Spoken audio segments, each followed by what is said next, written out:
मेरे प्यारे देशवासियों, नमस्कार। देश विदेश में रहने वाले सभी भारतीयों को स्वाधीनता दिवस की हार्दिक शुभकामनाएं। यह दिन हम सभी के लिए अत्यंत हर्ष और उल्लास का दिन है। इस वर्ष के स्वाधीनता दिवस का विशेष महत्व है क्योंकि इसी वर्ष से हम सब अपनी आज़ादी की 75वीं वर्षगांठ के उपलक्ष्य में आज़ादी का अमृत महोत्सव मना रहे हैं। इस ऐतिहासिक अवसर पर आप सभी को बहुत बहुत बधाई। स्वाधीनता दिवस हमारे लिए पराधीनता से मुक्ति का त्यौहार है। कई पीढ़ियों के ज्ञात और अज्ञात स्वतंत्रता सेनानियों के संघर्ष से हमारी आज़ादी का सपना साकार हुआ था। उन सभी ने त्याग व बलिदान के अनूठे उदाहरण प्रस्तुत किए। उनके शौर्य और पराक्रम के बल पर ही आज हम और आप आज़ादी की सांस ले रहे हैं। मैं उन सभी अमर सेनानियों की पावन स्मृति को श्रद्धापूर्वक नमन करता हूँ। अनेक देशों की तरह हमारे राष्ट्र को भी विदेशी हुकूमत के दौरान बहुत अन्याय और अत्याचार सहने पड़े, परंतु भारत की विशेषता यह थी कि गांधी जी के नेतृत्व में हमारा स्वाधीनता आंदोलन सत्य और अहिंसा के सिद्धांतों पर आधारित रहा। उन्होंने तथा अन्य सभी राष्ट्र नायकों ने भारत को औपनिवेशिक शासन से मुक्त करने का मार्ग तो दिखाया ही, साथ ही राष्ट्र के पुनर्निर्माण की रूपरेखा भी प्रस्तुत की। उन्होंने भारतीय जीवन मूल्यों और मानवीय गरिमा को पुनः स्थापित करने के लिए भी भरपूर प्रयास किए। अपने गणतंत्र की विगत 75 वर्षों की यात्रा पर जब हम नज़र डालते हैं तो हमें यह गर्व होता है कि हमने प्रगति पथ पर काफ़ी लंबी दूरी तय कर ली है। गांधी जी ने हमें यह सिखाया है कि गलत दिशा में तेज़ी से कदम बढ़ाने से अच्छा है कि सही दिशा में धीरे ही सही लेकिन सधे हुए कदमों से आगे बढ़ा जाए। अनेक परंपराओं से समृद्ध भारत के सबसे बड़े और जीवंत लोकतंत्र की अद्भुत सफलता को विश्व समुदाय सम्मान के साथ देखता है। प्यारे देशवासियों, हाल ही में संपन्न टोक्यो ओलंपिक में हमारे खिलाड़ियों ने अपने शानदार प्रदर्शन से देश का गौरव बढ़ाया है। भारत ने ओलंपिक खेलों में अपनी भागीदारी के 121 वर्षों में सबसे अधिक मेडल जीतने का इतिहास रचा है।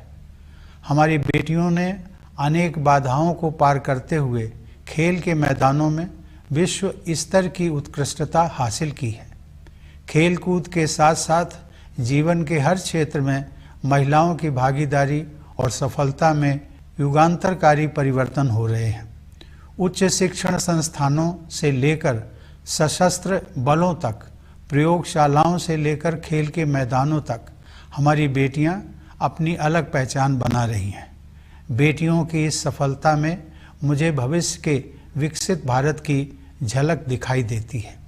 मैं हर माता पिता से आग्रह करता हूं कि वे ऐसी होनहार बेटियों के परिवारों से शिक्षा लें और अपनी बेटियों को भी आगे बढ़ने के अवसर प्रदान करें।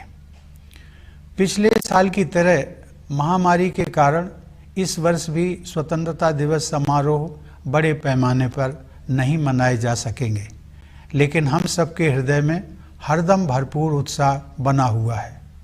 हालांकि महामारी की तीव्रता में कमी आई है, लेकिन कोरोना वायरस का प्रभाव अभी समाप्त नहीं हुआ है।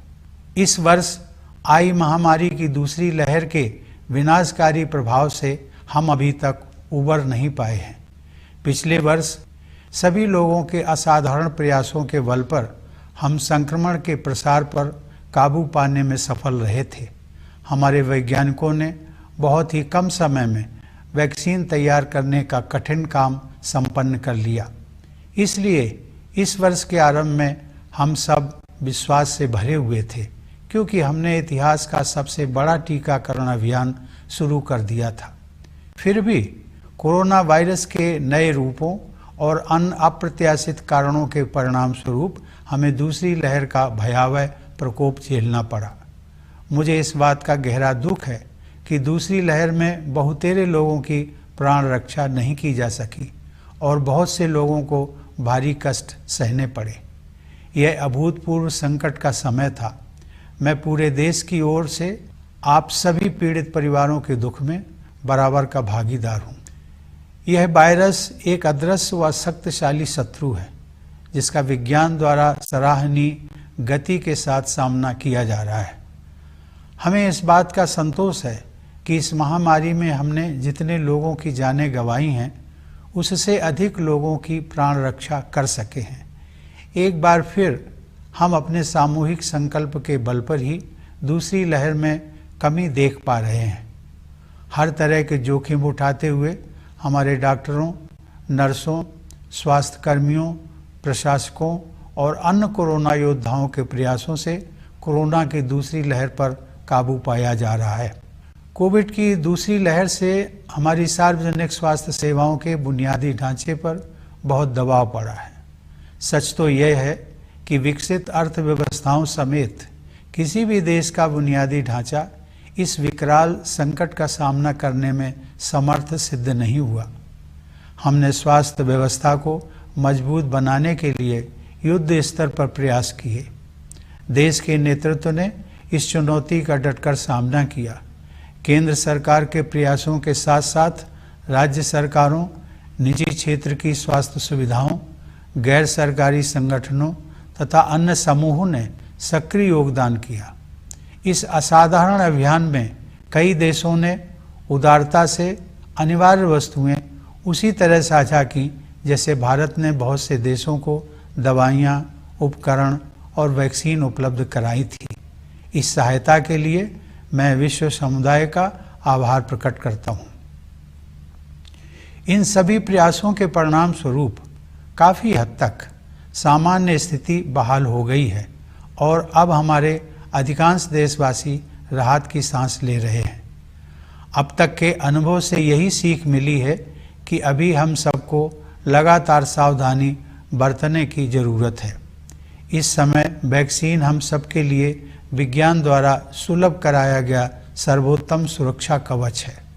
हमारे देश में चल रहे विश्व के सबसे बड़े टीकाकरण अभियान के तहत अब तक 50 करोड़ से अधिक देशवासियों को वैक्सीन लग चुकी है। मैं सभी देशवासियों से आग्रह करता हूं कि वे प्रोटोकॉल के अनुरूप जल्दी से जल्दी वैक्सीन लगवा लें और दूसरों को भी प्रेरित करें। मेरे प्यारे देशवासियों, इस महामारी का प्रभाव अर्थव्यवस्था के लिए उतना ही विनाशकारी है जितना लोगों के स्वास्थ्य के लिए। सरकार गरीब और निम्न मध्यम वर्ग के लोगों के साथ साथ छोटे और मध्यम उद्योगों की समस्याओं के विषय में भी चिंतित रही है। सरकार उन मजदूरों और उद्यमियों की ज़रूरतों के प्रति भी संवेदनशील रही है जिन्हें लॉकडाउन और आवागमन पर प्रतिबंधों के कारण कठिनाइयों का सामना करना पड़ा है। उनकी ज़रूरतों को समझते हुए सरकार ने पिछले वर्ष उन्हें राहत प्रदान करने के लिए बहुत से कदम उठाए थे। इस वर्ष भी सरकार ने मई और जून में करीब 80 करोड़ लोगों को अनाज उपलब्ध कराया। अब यह सहायता दीपावली तक के लिए बढ़ा दी गई है। इसके अलावा कोविड से प्रभावित कुछ उद्यमों को प्रोत्साहन देने के लिए सरकार ने हाल ही में 6,28,000 करोड़ रुपए के प्रोत्साहन पैकेज की घोषणा की है। यह तथ्य विशेष रूप से संतोषजनक है कि चिकित्सा सुविधाओं के विस्तार के लिए एक वर्ष की अवधि में ही 23,220 करोड़ रुपए खर्च किए जा रहे हैं। मुझे इस बात की खुशी है कि सभी बाधाओं के बावजूद ग्रामीण क्षेत्रों में विशेष रूप से कृषि के क्षेत्र में बढ़ोतरी जारी रही है। हाल ही में कानपुर देहात जिले में स्थित अपने पैतृक गांव परौख की यात्रा के दौरान मुझे यह देखकर बहुत खुशी हुई कि ग्रामीण क्षेत्रों में लोगों के जीवन को सुगम बनाने के लिए बेहतर इंफ्रास्ट्रक्चर विकसित किया जा रहा है। शहरी और ग्रामीण क्षेत्रों के बीच की मनोवैज्ञानिक दूरी अब पहले की तुलना में काफ़ी कम हो गई है। मूलतः भारत गाँव में ही बसता है, इसलिए उन्हें विकास के पैमानों पर पीछे नहीं रहने दिया जा सकता। इसीलिए प्रधानमंत्री किसान सम्मान निधि सहित हमारे किसान भाई बहनों के लिए विशेष अभियानों पर बल दिया जा रहा है। ये सभी प्रयास आत्मनिर्भर भारत की संकल्पना के अनुरूप हैं। हमारी अर्थव्यवस्था में निहित विकास की क्षमता पर दृढ़ विश्वास के साथ सरकार ने रक्षा, स्वास्थ्य, नागरिक उड्डयन, विद्युत तथा अन्य क्षेत्रों में निवेश को और अधिक सरल बनाया है। सरकार द्वारा पर्यावरण के अनुकूल ऊर्जा के नवीकरणीय स्रोतों, विशेष रूप से सौर ऊर्जा को बढ़ावा देने के नवीन प्रयासों की विश्वव्यापी प्रशंसा हो रही है। जब ईज ऑफ डूइंग बिजनेस की रैंकिंग में सुधार होता है, तब उसका सकारात्मक प्रभाव देशवासियों की ईज ऑफ लिविंग पर भी पड़ता है। इसके अलावा जन कल्याण की योजनाओं पर विशेष जोर दिया जा रहा है। उदाहरण के लिए 70,000 करोड़ रुपए की क्रेडिट लिंक्ड सब्सिडी योजना की बदौलत अपना खुद का घर होने का सपना अब साकार हो रहा है। एग्रीकल्चरल मार्केटिंग में किए गए अनेक सुधारों से हमारे अन्नदाता किसान और भी सशक्त होंगे और उन्हें अपने उत्पादों की बेहतर कीमत प्राप्त होगी। सरकार ने प्रत्येक देशवासी की क्षमता को विकसित करने के लिए अनेक कदम उठाए हैं, जिनमें से कुछ का ही उल्लेख मैंने किया है। प्यारे देशवासियों, अब जम्मू कश्मीर में नव जागरण दिखाई दे रहा है। सरकार ने लोकतंत्र और कानून के शासन में विश्वास रखने वाले सभी पक्षों के साथ परामर्श की प्रक्रिया शुरू कर दी है।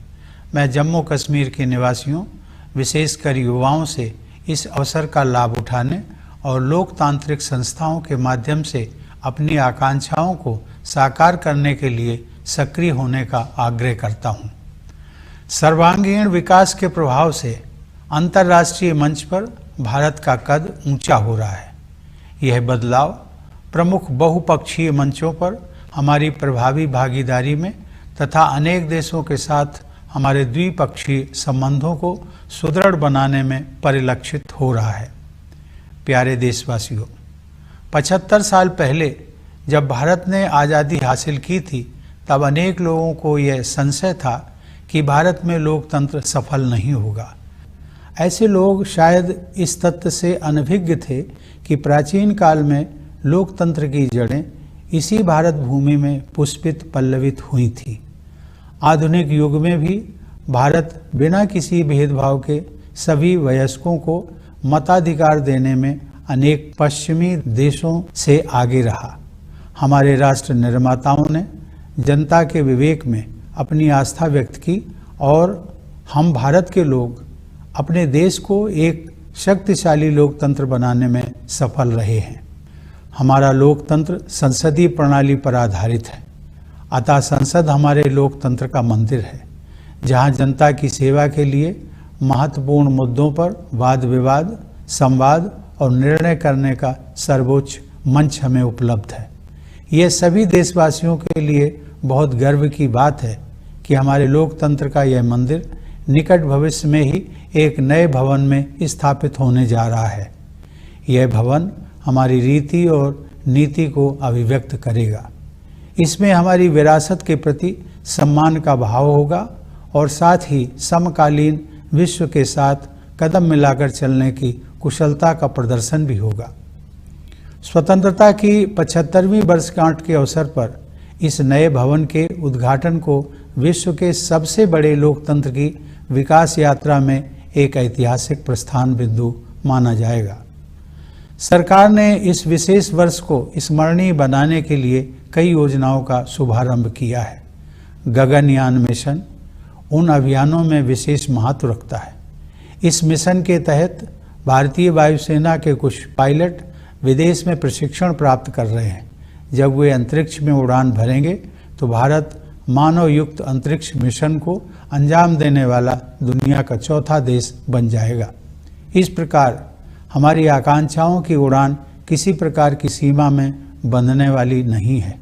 फिर भी हमारे पैर यथार्थ की ठोस जमीन पर टिके हुए हैं। हमें यह एहसास है कि आज़ादी के लिए मर मिटने वाले स्वाधीनता सेनानियों के सपनों को साकार करने की दिशा में हमें अभी काफ़ी आगे जाना है।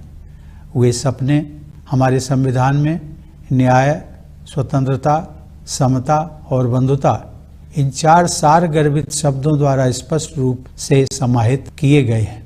असमानता से भरी विश्व व्यवस्था में और अधिक समानता के लिए तथा अन्यायपूर्ण परिस्थितियों में और अधिक न्याय के लिए दृढ़तापूर्वक प्रयास करने की आवश्यकता है। न्याय की अवधारणा बहुत व्यापक हो गई है, जिसमें आर्थिक और पर्यावरण से जुड़ा न्याय भी शामिल है। आगे की राह बहुत आसान नहीं है। हमें कई जटिल और कठिन पड़ाव पार करने होंगे, लेकिन हम सबको असाधारण मार्गदर्शन उपलब्ध है। यह मार्गदर्शन विभिन्न स्रोतों से हमें मिलता है। सदियों पहले के ऋषि मुनियों से लेकर आधुनिक युग के संतों और राष्ट्र नायकों तक हमारे मार्गदर्शकों की अत्यंत समृद्ध परंपरा की शक्ति हमारे पास है। अनेकता में एकता की भावना के बल पर हम दृढ़ता से एक राष्ट्र के रूप में आगे बढ़ रहे हैं। विरासत में मिली हमारे पूर्वजों की जीवन दृष्टि इस सदी में न केवल हमारे लिए बल्कि पूरे विश्व के लिए सहायक सिद्ध होगी। आधुनिक औद्योगिक सभ्यता ने मानव जाति के सम्मुख गंभीर चुनौतियां खड़ी कर दी हैं। समुद्रों का जल स्तर बढ़ रहा है, ग्लेशियर पिघल रहे हैं और पृथ्वी के तापमान में वृद्धि हो रही है। इस प्रकार जलवायु परिवर्तन की समस्या हमारे जीवन को प्रभावित कर रही है। हमारे लिए गर्व की बात है कि भारत ने न केवल पेरिस जलवायु समझौते का पालन किया है, बल्कि जलवायु की रक्षा के लिए तय की गई प्रतिबद्धता से भी अधिक योगदान कर रहा है। फिर भी मानवता को विश्व स्तर पर अपने तौर तरीके बदलने की सख्त ज़रूरत है। इसीलिए भारतीय ज्ञान परंपरा की ओर दुनिया का रुझान बढ़ता जा रहा है। ऐसी ज्ञान परंपरा जो वेदों और उपनिषदों के रचनाकारों द्वारा निर्मित की गई, रामायण और महाभारत में वर्णित की गई, भगवान महावीर, भगवान बुद्ध तथा गुरु नानक द्वारा प्रसारित की गई और महात्मा गांधी जैसे लोगों के जीवन में परिलक्षित हुई। गांधी जी ने कहा था कि प्रकृति के अनुरूप जीने की कला सीखने के लिए प्रयास करना पड़ता है, लेकिन एक बार जब आप नदियों और पहाड़ों, पशुओं और पक्षियों के साथ संबंध बना लेते हैं तो प्रकृति अपने रहस्यों को आपके सामने प्रकट कर देती है। आइए हम संकल्प लें कि गांधी जी के इस संदेश को आत्मसात करेंगे और जिस भारत भूमि पर हम रहते हैं उसके पर्यावरण के संरक्षण के लिए त्याग भी करेंगे। हमारे स्वतंत्रता सेनानियों में देश प्रेम और त्याग की भावना सर्वोपर थी। उन्होंने अपने हितों की चिंता न करते हुए हर प्रकार की चुनौतियों का सामना किया। मैंने देखा है कि कोरोना के संकट का सामना करने में भी लाखों लोगों ने अपनी परवाह न करते हुए मानवता के प्रति निस्वार्थ भाव से दूसरों के स्वास्थ्य और प्राणों की रक्षा के लिए भारी जोखिम उठाए हैं। ऐसे सभी कोविड योद्धाओं की मैं हृदय से सराहना करता हूँ। अनेक कोविड योद्धाओं को अपनी जान भी गंवानी पड़ी है। मैं उन सब की स्मृति को नमन करता हूँ। हाल ही में कारगिल विजय दिवस के उपलक्ष्य में मैं लद्दाख स्थित कारगिल युद्ध स्मारक द्रास में अपने बहादुर जवानों को श्रद्धांजलि देने के लिए जाना चाहता था, लेकिन रास्ते में मौसम खराब हो जाने की वजह से मेरा उस स्मारक तक जाना संभव नहीं हो पाया। वीर सैनिकों के सम्मान में उस दिन मैंने बारामूला में डैगर वार मेमोरियल पर शहीदों को श्रद्धांजलि अर्पित की।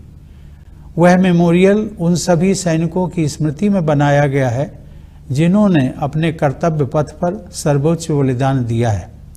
उन जाबाज योद्धाओं की वीरता और त्याग की सराहना करते हुए मैंने देखा कि उस युद्ध स्मारक में एक आदर्श वाक्य अंकित है, मेरा हर काम देश के नाम। यह आदर्श वाक्य हम सभी देशवासियों को मंत्र के रूप में आत्मसात कर लेना चाहिए तथा राष्ट्र के विकास के लिए पूरी निष्ठा व समर्पण से कार्य करना चाहिए। मैं चाहूँगा कि राष्ट्र और समाज के हित को सर्वोपरि रखने की इसी भावना के साथ हम सभी देशवासी भारत को प्रगति के पथ पर आगे ले जाने के लिए एकजुट हो जाएं। मेरे प्यारे देशवासियों, मैं विशेष रूप से भारतीय सशस्त्र बलों के वीर जवानों की सराहना करता हूं, जिन्होंने हमारी स्वतंत्रता की रक्षा की है और आवश्यकता पड़ने पर साहस बलिदान भी दिया है। मैं सभी प्रवासी भारतीयों की भी प्रशंसा करता हूं। उन्होंने जिस देश में भी घर बसाया है, वहां अपनी मातृभूमि की छवि को उज्जवल बनाए रखा है। मैं एक बार फिर आप सभी को भारत के 75वें स्वतंत्रता दिवस की पूर्व संध्या पर बधाई देता हूं। यह वर्षगांठ मनाते हुए मेरा हृदय सहज ही आज़ादी के शताब्दी वर्ष 2047 के सशक्त, समृद्ध और शांतिपूर्ण भारत की परिकल्पना से भरा हुआ है। मैं यह मंगल कामना करता हूं कि हमारे सभी देशवासी कोविड महामारी के प्रकोप से मुक्त हों तथा सुख और समृद्धि के मार्ग पर आगे बढ़ें। एक बार पुनः आप सभी को मेरी शुभकामनाएं। धन्यवाद। जय Hind.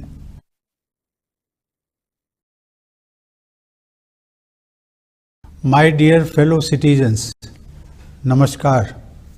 It is a matter of great joy for me to wish all Indians living in India and abroad a very happy Independence Day. This day has a special significance as it marks the beginning of the 75th year of India's independence, for which Azadi Ka Amrit Mahotsav is being celebrated.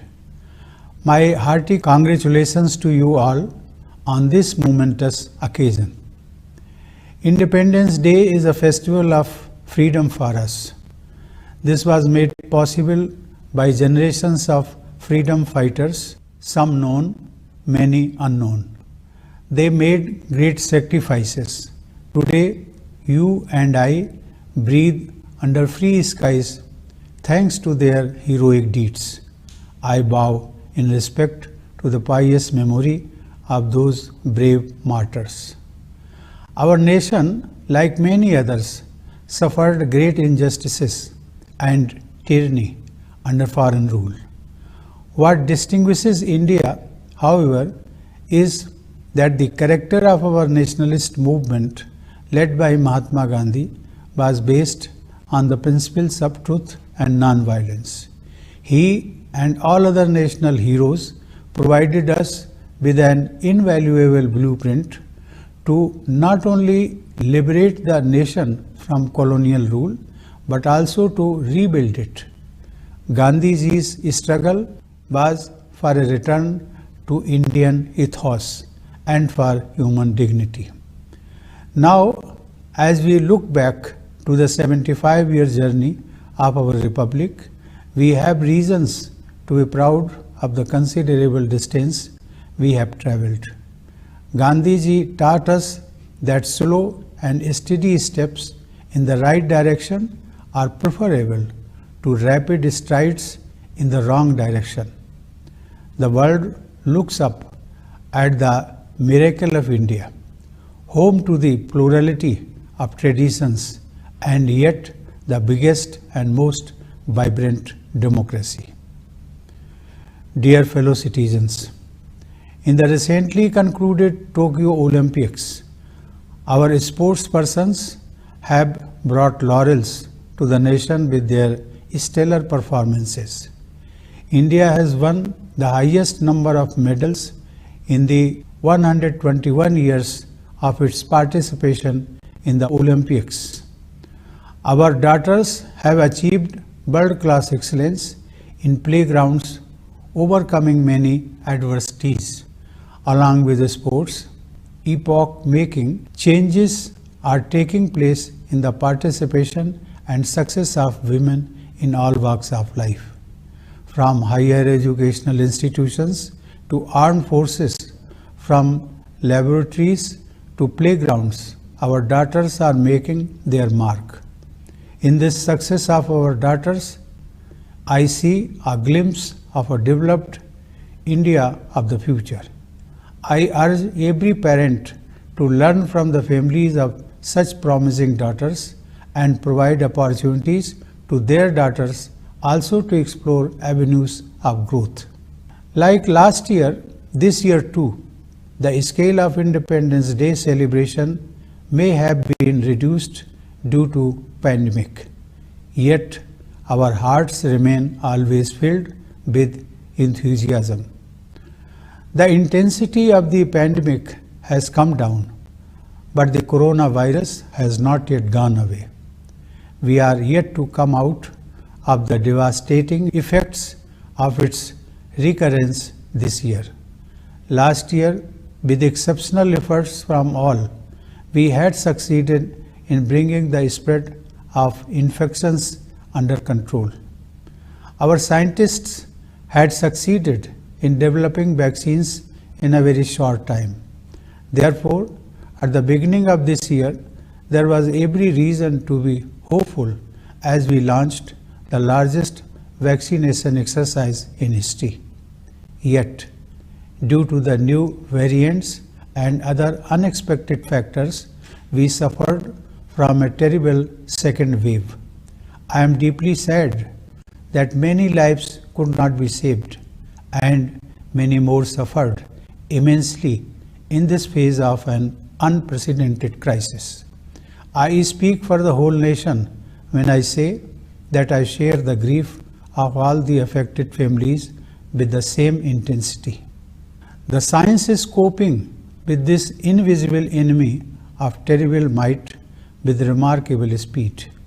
We can take solace from the fact that more lives have been saved than the lives lost. It was our collective determination to overcome the challenge that helped us see the weakening of the second wave. Once again, our corona warriors, the doctors, nurses, and health workers, the administrators, and others risked everything to contain the impact of the second wave. The second wave brought our public health care infrastructure under stress. The reality is that no infrastructure, even of advanced economies, could withstand a crisis of such enormous proportions. Efforts were made on war footing to plug the gaps.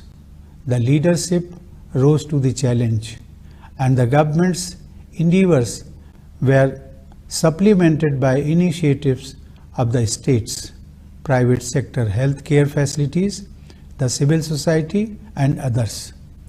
In this extraordinary mission, foreign nations shared the essentials generously, just as India had reached out to many nations with medicine, equipment, and vaccines. I am grateful to the global fraternity that came forward with a helping hand. Due to these efforts, the nation breathes a sigh of relief with the return of a semblance of normalcy.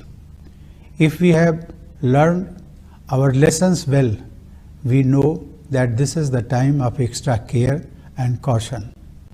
We shall not let our guard down.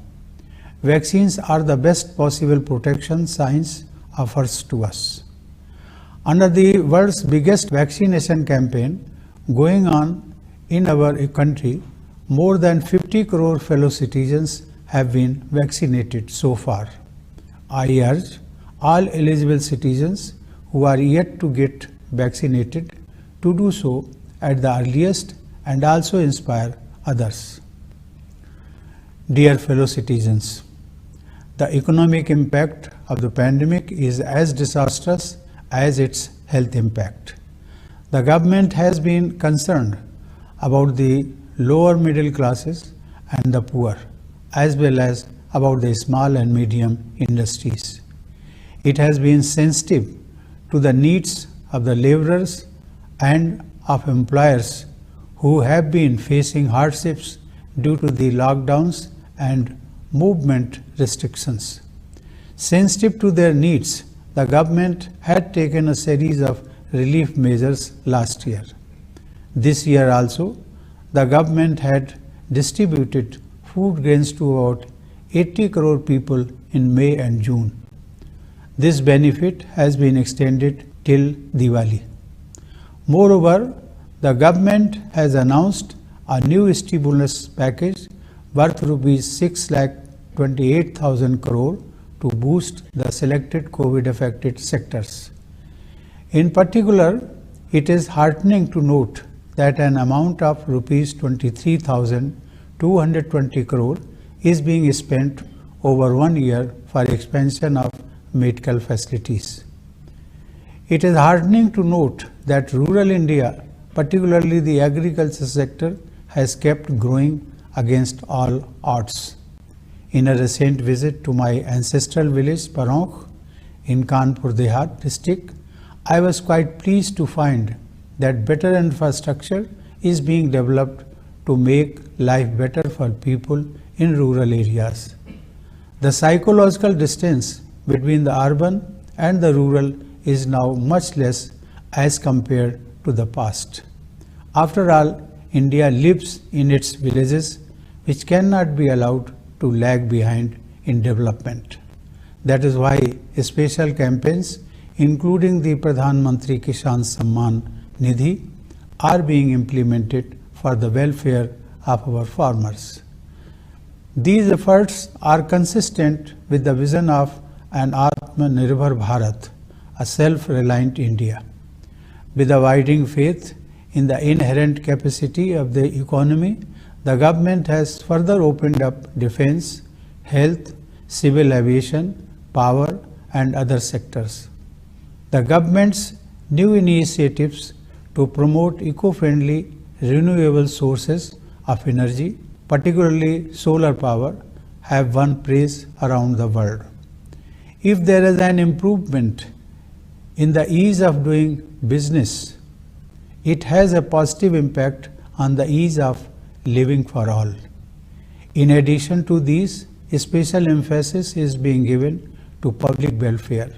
For example, the dream of having a home of one's own is being realized thanks to the rupees 70,000 crore credit-linked subsidy scheme.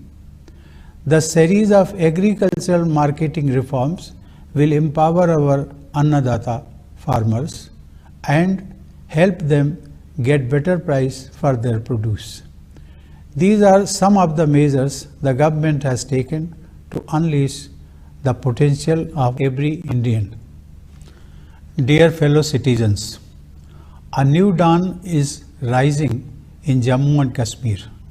The government has initiated the process of consultation with all stakeholders who have faith in democracy and the rule of law. I urge the people, especially the youth of Jammu and Kashmir, to utilize this opportunity and work on realizing their aspirations through democratic institutions. With all-round progress, India's stature is rising in the international arena, as it was reflected in our participation in several key multilateral forums as well as in consolidating bilateral relationships with several countries. Dear fellow citizens, when India won independence 75 years ago, many skeptics thought democracy would not survive in India. Little did they know that roots of democracy were nurtured in this soil in ancient times, and even in modern times, India was ahead of many Western nations in offering franchise to all adults, regardless of any distinctions.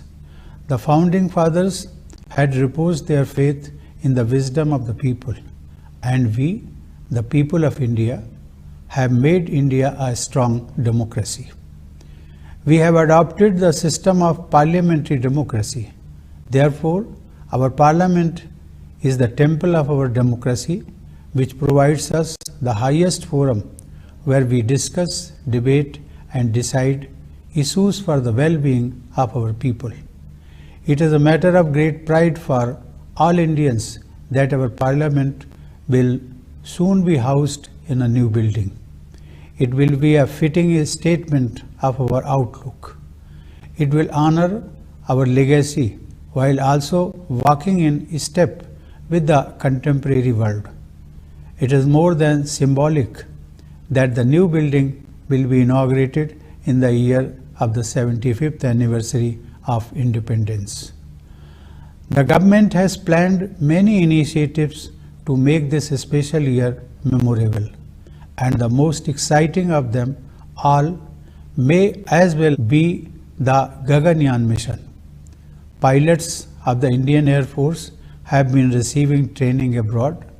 When they fly off into space, India will become only the fourth nation on the planet to carry out a manned space mission.